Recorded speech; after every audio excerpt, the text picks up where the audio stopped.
ನಮಸ್ಕಾರ ಸ್ನೇಹಿತರೆ, ಎಲ್ಲರೂ ಹೇಗಿದ್ದೀರಾ? ಎಲ್ಲರೂ ಖುಷಿಯಾಗಿದ್ದೀರಾ ಅಂತ ಅಂದ್ಕೊತೀನಿ.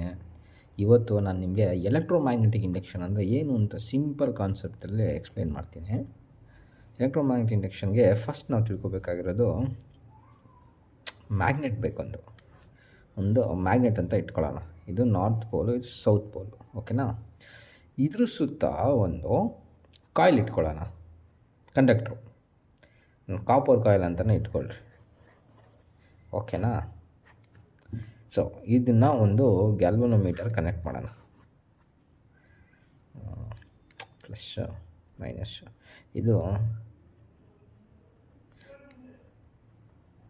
ಗ್ಯಾಲ್ವನೋಮೀಟರ್, ಇದು ಕರೆಂಟ್ನ ಮೆಷರ್ ಮಾಡೋದಕ್ಕಿದು, ಓಕೆನಾ?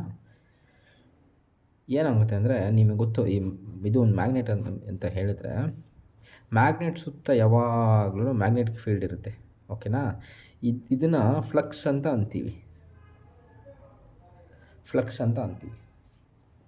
ಸೊ ಈ ಮ್ಯಾಗ್ನೆಟಿಕ್ ಫೀಲ್ಡು ನೋಡಿ, ಈ ಮ್ಯಾಗ್ನೆಟಲ್ಲಿ ಈ ಸುತ್ತ ಮ್ಯಾಗ್ನೆಟಿಕ್ ಫೀಲ್ಡ್ ಇರುತ್ತೆ.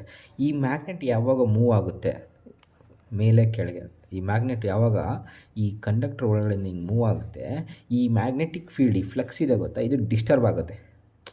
ಈ ಕಂಡಕ್ಟರ್ಗೆ ಇದಕ್ಕೆ ಇಂಟರ್ಸೆಕ್ಟ್ ಆದಾಗ ಡಿಸ್ಟರ್ಬ್ ಆಗುತ್ತೆ. ಆ ಡಿಸ್ಟರ್ಬ್ ಆದಾಗ ಆ ಮ್ಯಾಗ್ನೆಟಿಕ್ ಫೀಲ್ಡ್ ಏನಿದೆ, ಫ್ಲಕ್ಸು, ಅದು ಈ ಕಂಡಕ್ಟರಿಂದ ಡಿಸ್ಟರ್ಬ್ ಆದಾಗ ಎಲೆಕ್ಟ್ರಿಸಿಟಿ ಪ್ರೊಡ್ಯೂಸ್ ಆಗುತ್ತೆ.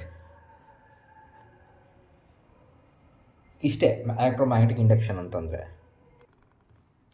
ನಿಮ್ಗೆ ಇನ್ನೂ ಸ್ವಲ್ಪ ಡೆಪ್ತಾಗಿ ಎಕ್ಸ್ಪ್ಲೈನ್ ಮಾಡಬೇಕು ಅಂತಂದರೆ, ಈ ಕಾಯಿಲ್ ಏನಿರುತ್ತೆ ಇದು ನಿಮಗೆಲ್ಲ ಗೊತ್ತಿರಬೇಕು, ಇದು ಯಾವಾಗಲೂ ಕ್ಲೋಸ್ ಸರ್ಕ್ಯೂಟ್ ಆಗಿರಬೇಕು, ಓಕೆನಾ? ಆಮೇಲೆ ಈ ಮ್ಯಾಗ್ನೆಟಿಕ್ ಫೀಲ್ಡ್ ಯಾವಾಗ ಈ ಕಂಡಕ್ಟರ್ ಕಾಯಿಲ್ ಥ್ರೂ ಮೂವ್ ಆಗುತ್ತೆ, ಇ ಎಮ್ ಎಫು ಜನ್ರೇಟ್ ಆಗುತ್ತೆ. ಇ ಎಮ್ ಎಫ್ ಅಂತಂದರೆ ವೋಲ್ಟೇಜ್, ಓಕೆನಾ?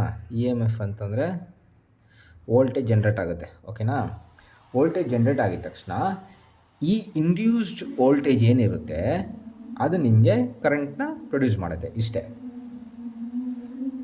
ನಿಮಗೆ ಥಿಯರಿಟಿಕಲ್ ವೇಯಲ್ಲಿ ಹೇಳಬೇಕು ಅಂತಂದರೆ, electromagnetic induction is the phenomenon in which on electric current is produced in a conductor when the magnetic field around it changes.